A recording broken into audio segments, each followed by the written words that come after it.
मुख्यमंत्री ने जरमुंडी ब्लॉक सभागार में की बैठक। स्वास्थ्य कर्मचारी समेत कई अन्य पदाधिकारी रहे मौजूद। सैंपल कलेक्शन और वैक्सीन में तेजी लाने के दिए निर्देश। गिरिडीह में शिवम आर्यन कंपनी का सराहनीय काम। शिवम आर्यन कंपनी ने दान की 3000 RT-PCR किट। कोरोना काल में लगातार सेवा कर रही शिवम आर्यन कंपनी। नमस्कार, वीआईपी न्यूज में आपका स्वागत है। आपके साथ मैं हूं आस्था श्रीवास्तव। झारखंड में कोविड-19 को लेकर सूबे के मुख्यमंत्री कई अहम कदम उठा रहे हैं। इसी कड़ी में कोविड-19 को लेकर दक्षिणी छोटा नागपुर और कोल्हान प्रमंडल के मंत्री, सांसदों, विधायकों और संबंधित जिले के उपायुक्तों के साथ मुख्यमंत्री हेमंत सोरेन ने मुख्यमंत्री आवासीय कार्यालय से वीडियो कॉन्फ्रेंसिंग के माध्यम से विचार विमर्श किया। तो वहीं मंत्री, विधायक और सांसदों ने ऑनलाइन कॉन्फ्रेंसिंग के माध्यम से सीएम के समक्ष अपने सुझाव रखे।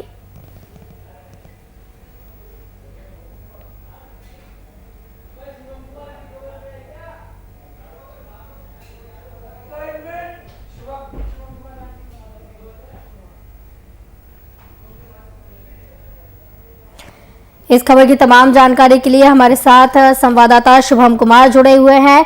शुभम, देश भर में कोरोना का कहर लगातार चल रहा है और विचार विमर्श सांसदों और विधायकों के साथ किया जा रहा है, तो क्या कुछ निष्कर्ष इस दौरान निकल कर आया?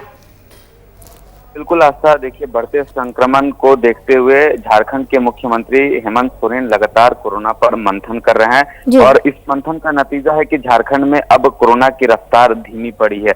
उसी कड़ी में झारखंड के मुख्यमंत्री हेमंत सोरेन ने आज दक्षिणी छोटा नागपुर और कोल्हान प्रमंडल के तमाम मंत्री, विधायक लोगों से बात की है। वर्चुअल माध्यम से ये बात हुई। उनमें सारे लोगों से सुझाव मांगा गया कि इस बढ़ते हुए संक्रमण को रोकने के लिए बेहतर से बेहतर उपाय क्या हो सकते हैं। अगर मौजूदगी की बात करें, इसमें मांडर विधायक से लेकर के खुद भाजपा के पूर्व मंत्री सीपी सिंह हैं, तमाम ऐसे लोग हैं। आजसू पार्टी के सुप्रीमो सुदेश महतो भी उपस्थित थे। तमाम लोगों ने अपने सुझाव को रखा है और सुझाव का बस एक ही नतीजा निकल के आया और सभी लोगों की जुबानी पर बस एक ही बात थी कि बढ़ते हुए संक्रमण से राज्य को कैसे बचाना है। हालांकि स्थिति झारखंड में अभी सामान्य नहीं है, बस आंकड़ों में थोड़ी कमियां जरूर आई हैं, जिससे कहीं ना कहीं राहत भरी बात राज्यवासियों के लिए जरूर है। और मुख्यमंत्री हेमंत सोरेन लगातार कोरोना पर मंथन कर रहे हैं और उन तमाम पहलुओं पर नजर बनाए हुए हैं जैसे कोरोना के बढ़ते आंकड़ों पर रोका जा सके। इसी कड़ी में झारखंड में आज भी लागू है स्वास्थ्य सुरक्षा सप्ताह। 13 तारीख को सुबह 6 बजे तक यह लागू रहेगा। अगर स्थितियां 13 तारीख तक एकदम सामान्य हो जाती हैं तो शायद झारखंड के लोगों को राहत मिल जाए और झारखंड से स्वास्थ्य सुरक्षा सप्ताह को हटा दिया जाए। लेकिन इसके अगर बात करें, अगर आंकड़ों में वृद्धि होगी तो उस पर भी कहीं ना कहीं मुख्यमंत्री हेमंत सोरेन अपनी पैनी नजर बनाकर बैठे हुए हैं। जी शुभम, जिस तरीके से आंकड़े देखने को मिल रहे हैं, अगर आंकड़ों के हिसाब से बात की जाए, जो मौत के आंकड़े हैं, जो संक्रमण के नए मामलों के आंकड़े हैं, तो झारखंड में स्थिति क्या कुछ है? देखिए, अगर आंकड़ों की बात कर रहे हैं आस्था, तो अगर मैं आपको 2 दिन पहले की बात बताऊं, चाहे कल की बात बताऊं, तो आए दिन 1000 का आंकड़ा राजधानी रांची का पार कर रहा था और मौतों के आंकड़े में 100 के पार ही आंकड़ा हमेशा देखने को मिल रहा था। लेकिन जो आज की तस्वीर है और कल रात की जो तस्वीर देखने को मिली आंकड़ों के हिसाब से अगर बात करें, तो महज 536 संक्रमित मरीज राजधानी रांची में पाए गए थे। तो आंकड़े में एक कह सकते आधा आंकड़ा जो गिर गया है, कह सकते राहत की बात है। और इसी राहत को देखते हुए मुख्यमंत्री हेमंत सोरेन ने साफ तौर पर कहा है कि उत्साहित होने की जरूरत नहीं। अभी ये घड़ी है कि सबको मिलकर इस संक्रामक महामारी को देश से, पूरी दुनिया से दूर भेजने की जरूरत है, क्योंकि जो मौतों का आंकड़ा अगर बात करें तो झारखंड के तमाम जिलों की परिस्थितियां वही थी। ग्रामीण इलाकों तक भी संक्रमण का दौर फैल चुका है और सबसे बड़ी मुश्किल यही है क्योंकि आज के वीडियो कॉन्फ्रेंसिंग का बस एक ही उद्देश्य है और जितने भी केंद्रीय मंत्री से लेकर जो भी मौजूदा झारखंड के विधायक मंत्री हैं, उन लोगों ने साफ तौर पर कहा कि ग्रामीण इलाकों में अगर संक्रमण का ज्यादा बढ़ावा देखने को मिलेगा तो वहां पर चैन को तोड़ना मुश्किल हो जाएगा। इसी कड़ी में कहीं ना कहीं ग्रामीण इलाकों पर ज्यादा फोकस किया गया इस मीटिंग में और ग्रामीण क्षेत्रों के लोगों को जरूरत समझी है। सरकार ने जागरूकता की बात कही गई है कि ग्रामीण इलाकों में उन गांव के तमाम व्यक्तियों के बीच कैसे जागरूकता फैलाई जाए। उन तमाम पहलुओं पर मुख्यमंत्री हेमंत सोरेन लगातार नजर बनाए हैं और तमाम पदाधिकारियों को दिशा निर्देश भी दिया जा चुका है। जी बिल्कुल, लगातार कोशिश की जा रही है संक्रमण को कम करने के लिए, विचार विमर्श किए जा रहे हैं। जो सुझाव आज दिए गए हैं, अहम सुझाव, उसमें क्या कुछ विधायक और सांसदों ने दिए हैं? क्या कुछ मुद्दों पर इस दौरान चर्चा हुई है? देखिए, जैसे कि अगर बात करें तो झारखंड के विधायक है मांडर विधायक बंधु तिर्की ने अपने सुझाव में साफ तौर पे कहा कि झारखंड में शादी ब्याह के जो कार्यक्रम है, विवाहिक कार्यक्रमों पर पूरी तरीके से प्रतिबंध लगाने की जरूरत है। 1 महीने का उन्होंने समय कह दिया जी।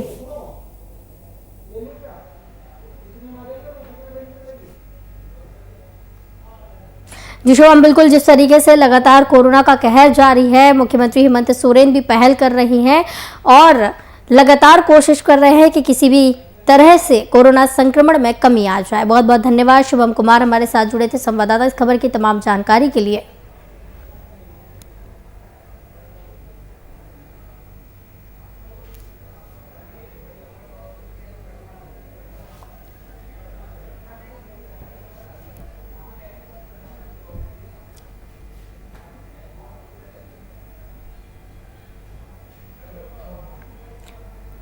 इस वक्त की बड़ी खबर आ रही है, आपको बता दें बड़ी खबर इस वक्त की टीवी स्क्रीन पर पटना से, जहां पर पप्पू यादव को मधेपुरा पुलिस के हवाले कर दिया गया है। टीवी स्क्रीन पर इस वक्त की बड़ी खबर आ रही है, मधेपुरा के लिए पुलिस रवाना हो चुकी है। पप्पू यादव को आज गिरफ्तार किया गया था लॉकडाउन उल्लंघन के मामले में और अब मधेपुरा पुलिस को पप्पू यादव हवाले कर दिए गए। 32 साल पुराने केस के चलते हवाले किए गए। सारण एसपी ने भी पप्पू यादव का रिमांड मांगा है। इस खबर की तमाम जानकारी के लिए हमारे साथ संवाददाता अनिल कुमार जुड़े हुए हैं। अनिल, पप्पू यादव को मधेपुरा पुलिस के हवाले कर दिया गया है, आज गिरफ्तार किया गया था। कहा जा रहा था कि लॉकडाउन उल्लंघन के मामले में उन्हें गिरफ्तार किया गया है, लेकिन अब मधेपुरा पुलिस के हवाले कर दिया गया। जी बिल्कुल आस्था, अगर देखा जाए तो कहीं ना कहीं आज तड़के सुबह से ही ये पूरा मामला जो है वो लगातार सुर्खियों में रहा है और पप्पू यादव को उनके मंदिरी आवास से गिरफ्तार करके पटना के गांधी मैदान थाने तक लाया गया और वहीं उनके साथ करीबन 8 घंटे तक उनको रखा गया है। वहीं अगर बात करें हम तो उसके बाद मधेपुरा पुलिस जो है वो पटना पहुंचती है और मधेपुरा पुलिस जो है वो पप्पू यादव को गिरफ्तार कर फिर वापसी मधेपुरा के लिए रवाना होती। तो ऐसे में कहीं ना कहीं ये संशय का विषय बना हुआ था, क्योंकि जो भी जानकारियां निकलकर सामने आ रही थी उसमें साफ तौर पे यह कहा जा रहा है कि पीरबहोर में एक मामला दर्ज हुआ है जिसमें कि लॉकडाउन उल्लंघन और महामारी एक्ट को लेकर इन पर कुछ धाराएं लगाई गई है और जिसके स्वरूप इनकी गिरफ्तारी हुई है। लेकिन बावजूद इसके अगर बात करें हम तो जाप संरक्षक पप्पू यादव के समर्थक जो है भारी मात्रा में यहाँ पे एकत्रित हो गए। पटना के गांधी मैदान थाना परिसर के बाहर ये लोग इकट्ठा होकर काफी देर तक प्रदर्शन करते रहे। अंततः ये हुआ कि पप्पू यादव को यहाँ से पुलिस जो है वो गिरफ्तार करके अब मधेपुरा के लिए रवाना हो गई। क्या स्थिति बनी कि लाठीचार्ज भी करना पड़ा? जी बिल्कुल, देखिए आशा, अगर बात करें हम तो इस पूरे दरमियान में कहीं ना कहीं समर्थक जो थे भारी संख्या में एकत्रित होने लगे थे और लगातार सरकार के खिलाफ जो है वो नारेबाजी हो रही थी। सरकार के लगातार नारों को देखते हुए कहीं ना कहीं पुलिस प्रशासन जो है जिनको तितर बितर करने के लिए लाठी चार्ज प्रयोग किया है और कई समर्थक को पर लाठियां चटकाई गई है। इस दरमियान में पप्पू यादव को जब ले जाया जा रहा था वहां पे इतनी भीड़ लगी हुई थी कि समर्थक जो है वो उतारू हो रहे थे, किसी तरह से पप्पू यादव को बाहर निकाले। इसी दरमियान में कहीं ना कहीं जाप समर्थकों पर पुलिस का जो है वो लाठीचार्ज हुआ है। जी बहुत बहुत धन्यवाद अनिल कुमार, संवाददाता हमारे साथ जुड़े थे इस खबर की तमाम जानकारी के लिए। तो बड़ी खबर इस वक्त की आ रही है, जो पप्पू यादव को मधेपुरा पुलिस के हवाले कर दिया गया। कहा जा रहा था कि लॉकडाउन उल्लंघन के मामले में उन्हें गिरफ्तार किया गया है और उन्हें रखा गया था, लेकिन 32 साल पुराने मामले को अब निकाला जा रहा है। झारखंड में कोरोना टीकाकरण युद्ध स्तर पर जारी है। 45 से ऊपर की उम्र के लोगों को कोरोना का टीका दिया जा रहा है। विधानसभा अध्यक्ष रविंद्रनाथ महतो ने कोरोना वैक्सीन का दूसरा डोज लिया, तो वहीं वैक्सीन लेने के बाद स्पीकर ने राज्यवासियों से वैक्सीन लेने की अपील की।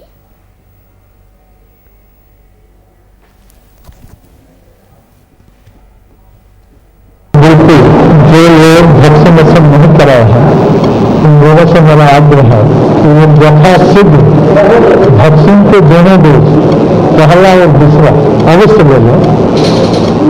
दुनिया भर के वैज्ञानिकों का मानना है, दुनिया भर के फिजिशियन का मानना है, डॉक्टर्स का मानना है और ऐसे लोगों को भी मानना है कि इस महामारी से बचने के लिए, कोविड-19 की महामारी से बचने के लिए सबसे प्रशस्त उपाय वैक्सीनेशन।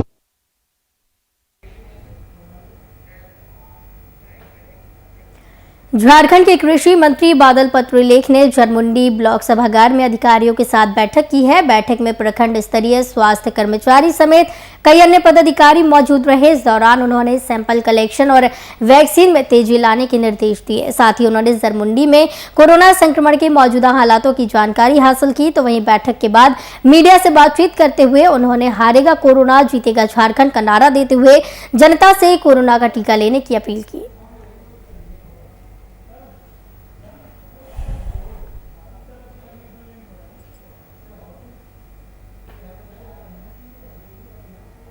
यह आपदा है, इसमें अवसर भी तलाशना है। आईवास करना हमें नहीं है। हमारा जो सिस्टम है, जो पीएससी है, उसी को मजबूत करने का हम काम करेंगे। टेंट लगाना, ये करना, वो करना, आपको ये सुनिश्चित करना है कि नौनी हाट में जो पीएससी है उसमें यदि डॉक्टर नहीं आते तो डॉक्टर की व्यवस्था करें। पंजारी में नहीं आ रहे हैं उसकी व्यवस्था करें। ऐसे समय में डॉक्टर खुद भी संक्रमित हो जा रहे हैं। वही जगह है, कंसंट्रेट ज्यादा हम फैला देंगे तो चीजों पर हम कंसंट्रेट नहीं कर पाएंगे। हमें इलाज कराना मेन है, न कि जगह जगह शोरूम खोलने का काम है।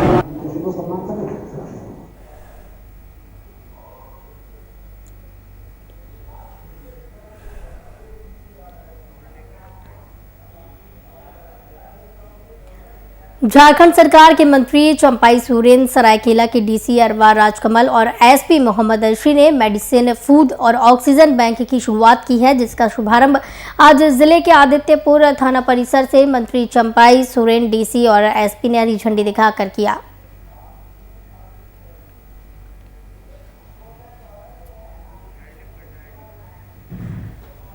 तो आपको बता दें, और मेडिसिन, फूड और ऑक्सीजन बैंक की शुरुआत की गई है और हरी झंडी दिखाकर इसकी शुरुआत कर दी गई है।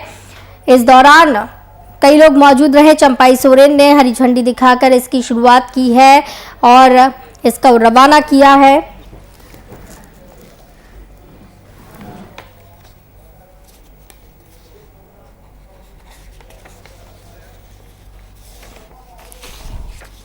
तो आपको बता दें कि जिस तरीके से लगातार संक्रमण बढ़ रहा है, पहल भी यहां पर की जा रही है। झारखंड सरकार के मंत्री चंपाई सोरेन ने पहल की है और एसपी मोहम्मद अर्शी ने मेडिसिन, फूड और ऑक्सीजन बैंक की शुरुआत की है। सरायकेला के डीसी अरवा राजकमल भी इस दौरान मौजूद रहे, जिसका शुभारंभ जिले के आदित्यपुर थाना परिसर में मंत्री चंपाई सोरेन, डीसी और एसपी ने हरी झंडी दिखाकर रवाना किया है। तो जिस तरीके से लगातार कोरोना संक्रमण बढ़ रहा है, वहीं दूसरी तरफ कुछ ऐसे लोग भी हैं, कुछ ऐसे मंत्री भी हैं, ऐसे एसपी, डीसी और मंत्री भी हैं जहां से पहल की जा रही है और लगातार लोगों की सहूलियत इस दौरान देखी जा रही है। जिस तरीके से संक्रमण बढ़ रहा है, उनकी सेफ्टी को ध्यान में रखते हुए, उनकी सुरक्षा को ध्यान में रखते हुए इसको शुरू किया गया है। खाना, ऑक्सीजन, मेडिसिन जैसी तमाम सुविधाएं मुहैया कराने की कोशिश की जा रही है। इसलिए बैंक की शुरुआत ये हो गई है। इसमें मेडिसिन, फूड, ऑक्सीजन तमाम चीजें मिलेंगी। तो कहीं ना कहीं परेशानियां जो होती हैं लोगों को, वो परेशानियां अब नहीं होंगी और तमाम परेशानियों से निजात लोगों को मिलेगी।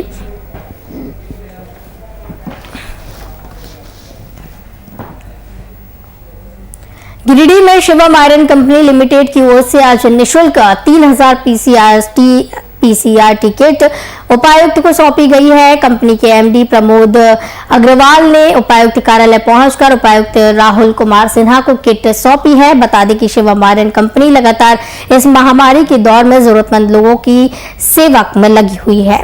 तो आपको बता दें कि आरटीपीसीआर किट सौंपी गई है शिवम आयरन कंपनी की तरफ से।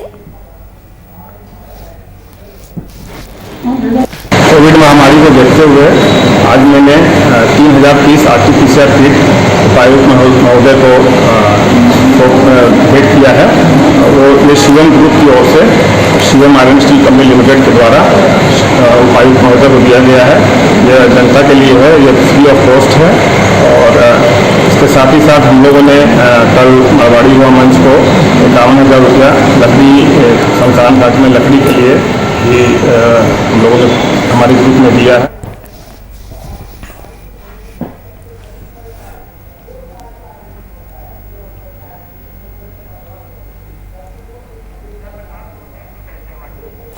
इस खबर की तमाम जानकारी के लिए हमारे साथ संवाददाता मुन्ना प्रसाद जुड़े हुए हैं।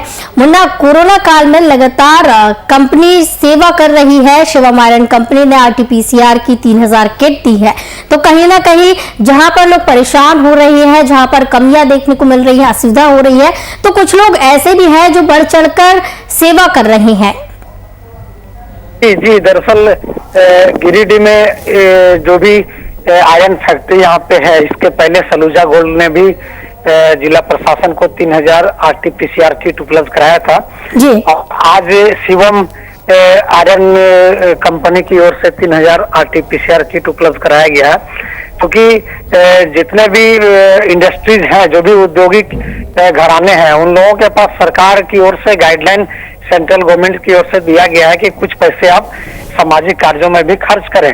उसी के तहत यहाँ के जिला प्रशासन की ओर से सारे उद्योगपतियों को निर्देशित किया गया है कि इस कोरोना जैसी वैश्विक महामारी में आप भी सहयोग करें और लोगों के जीवन स्तर को बनाने में हमारा सहयोग करें। उसी को लेकर के आज शिवम आयरन कंपनी की ओर से 3,000 आरटीपीसीआर किट जिला प्रशासन को उपलब्ध कराया गया है। इतना ही नहीं, इनके पहले भी कंपनी की ओर से बीच बीच में रोजगार से जुड़ा हुआ काम ये लोग अपने स्तर से कर रहे हैं, लोगों को रोजगार से जोड़ने के लिए। इसके अलावा अभी जो गिरिडीह में कोरोना जैसी वैश्विक महामारी में लोगों के साथ जो अन्य तरह की जरूरतें हैं, उस जरूरत को पूरा करने के लिए भी लोग समय समय पर सहयोग करते रहते हैं छोटे छोटे संगठनों को, ताकि लोगों तक इसका सीधा लाभ मिल सके। जी बिल्कुल, कई संस्थाएं ऐसी हैं जो बढ़ चढ़कर सेवा कर रही है और इस कोरोना काल में भी, इस महामारी में भी लोगों की मदद करने के लिए आगे आ रही है। बहुत बहुत धन्यवाद मुन्ना प्रसाद, संवाददाता हमारे साथ जुड़े थे इस खबर की तमाम जानकारी के लिए।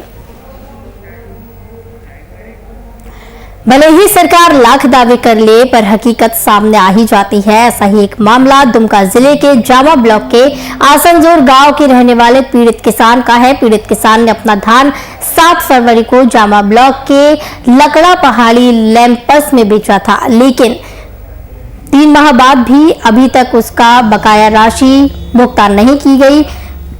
किसान गंभीर रूप से बीमार पड़ गया और उसे रांची के रिम्स में भर्ती कराया गया। वहां के डॉक्टर ने उन्हें सर्जरी की सलाह दी, पर पैसे के अभाव में वो बिना इलाज कराए वापस अपने गांव आ गया। अब वो अपनी राशि के भुगतान के लिए कृषि मंत्री बादल पत्रलेख से मदद की गुहार लगा रहा है।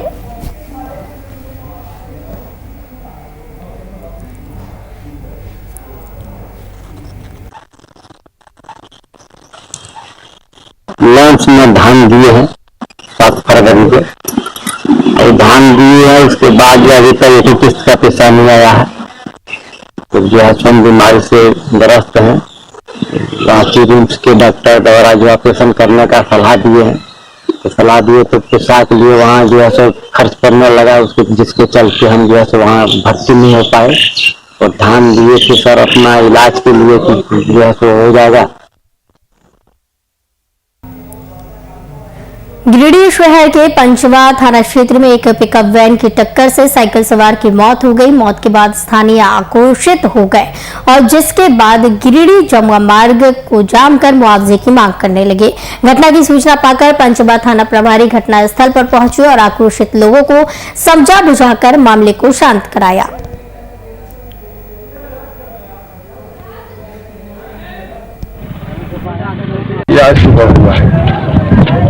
और ये गिरजा मल्ला था, हमारे गांव का था, गरीब मल्ला था।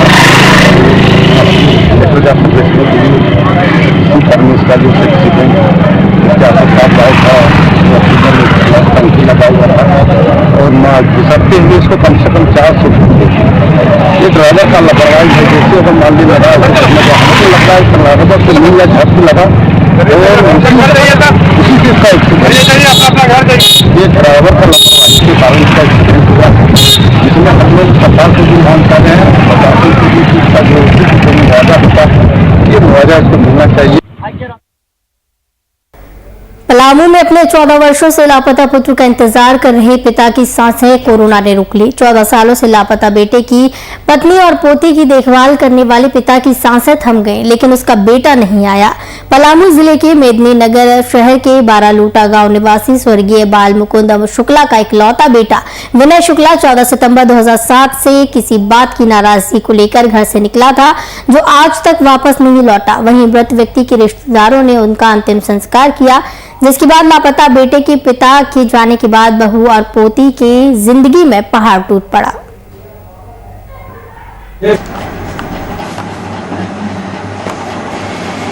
बोल कर लेके कहे जा रहे हैं मोबाइल बनवाते वापस में रह गए, मोबाइल बनवाते बस 8-9 बजे तक खोजने लगेगा तो कोई पता नहीं चला।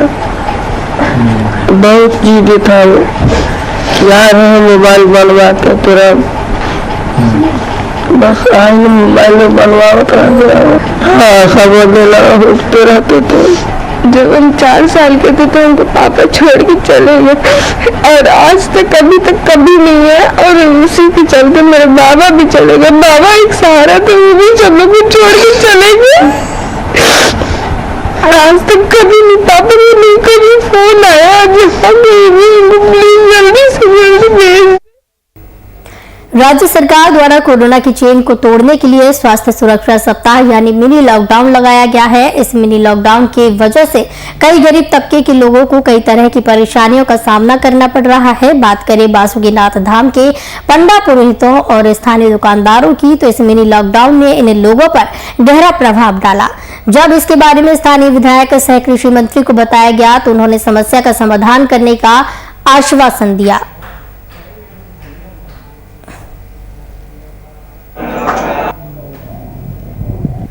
देखिए, सबसे पहली बात तो ये है कि पिछली बार जो लॉकडाउन लगा उसके कारण जो भी इंसान के पास पैसा जब कमा के रखाया गया था वो सब लगभग खत्म हो चुका था। आदमी का भुखमरी का अवस्था आ गया था, लेकिन सरकार द्वारा फिर उसको कुछ दिए का छूट दिया गया। लगभग महीना फिर हम लोग कुछ करे हुए खाने पीने का कुछ जुगाड़ लग गया, कुछ जगह से तरह चलने लगा। लेकिन सरकार लगातार लॉकडाउन लगा रही है। क्या इसका हल ये नहीं है? कोरोना से खत्म होने का चाहे लॉकडाउन है, आदमी 200 रुपया दिन में रहता है, किसी की दुकान पे खाता है, तब उसको जिंदगी चलता है, परिवार है, बाल बच्चा है। आपको लॉकडाउन लगाने का लगा देते हैं, देखते नहीं गरीब आदमी खाएगा क्या, करेगा कैसे, जिंदगी यापन कैसे करेगा। एक घर में उसके परिवार सहित 5 आदमी और जोड़ लीजिए, 5 आदमी रहता है, अब उसको लॉकडाउन लगा रही है। अब वो 5 आदमी अपना परिवार में कैसे चलाएगा? बाहर जाता है, अब बाहर से मजदूर से मंगा रहे हैं, आदमी कमाने नहीं दे रहे हैं, तो कमाएगा नहीं, आदमी खाएगा कैसे? देवघर पुलिस को एक बड़ी कामयाबी हाथ लगी है। पुलिस ने 3 बाइक चोरों को गिरफ्तार किया। इनके पास से 3 बाइकें भी बरामद की गई है। इसकी जानकारी देवघर एसडीपीओ मंगल सिंह जमुदा ने देवघर नगर थाने में प्रेस कॉन्फ्रेंस करके दी।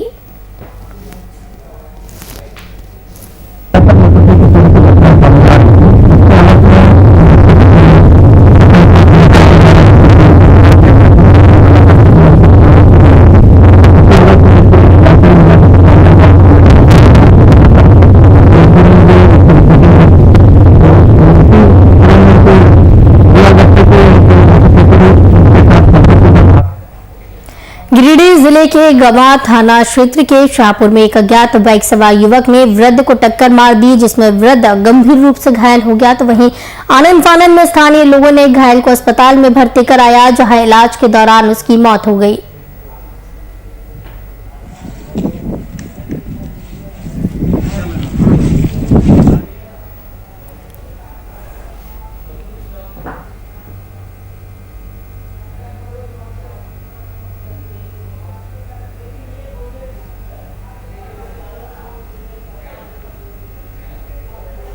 कोविड-19 को लेकर दक्षिणी छोटानागपुर और कोल्हान प्रमंडल के मंत्री, सांसदों, विधायकों और संबंधित जिलों के उपायुक्तों के साथ मुख्यमंत्री हेमंत सोरेन ने मुख्यमंत्री आवासीय कार्यालय से वीडियो कॉन्फ्रेंसिंग की, विचार विमर्श किया। इस दौरान सभी ने कॉन्फ्रेंसिंग के माध्यम से सीएम के समक्ष अपने सुझाव रखे। तो वहीं वीडियो कॉन्फ्रेंसिंग के द्वारा मांडर विधायक बंधु तिर्की ने अपनी बातों को रखते हुए कहा कि शादी विवाह जैसे सामूहिक कार्यक्रम पर संपूर्ण रूप से 1 महीने का प्रतिबंध लगाया जाए और ग्रामीण इलाकों में संक्रमण को रोकने के लिए सरकार कोई ठोस कदम उठाए।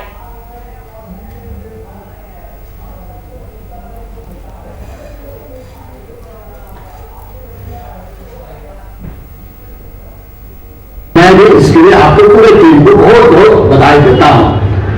माननीय मुख्यमंत्री महोदय, हाल के दिनों में आपने इटकी में आपने निरीक्षण किया था, इटकी हचमा अस्पताल में, और वहां पर 100 बेड का कोविड वार्ड खोलने के बारे में आपने पदाधिकारियों को भी वहां पर निर्देश दिया था।